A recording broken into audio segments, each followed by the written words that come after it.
Wow. Ganda nyo naman, ma'am. Anong pangalan mo? Hoy, anong meron? Ba't kailangan malaman ang pangalan ko? Gusto ko lang makumpirma kung ikaw talaga yung may-ari nitong package. Okay, it's a bet. So ano ngayon? Bet. Ang ganda. Bet na bet ko. May boyfriend ka na? Ang tigas ng mukha. Ano to? Magdi-deliver ka ba o manliligaw ka? Gusto ko lang matukoy kung meron dyan tao na handang tumulong sa'yo. Magkarga nito dahil mabigat to. Alam mo naman, your safety is my number one priority. Style mo, bulok. Gusto mo report kita sa manager mo?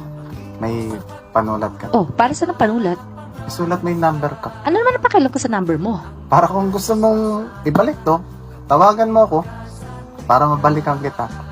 Yung package para mabalikan ko. Ang kapal ha. Wala ka ba dalang hiya? Gusto mo bigyan kita? Maganda ka sana pero maldita ka.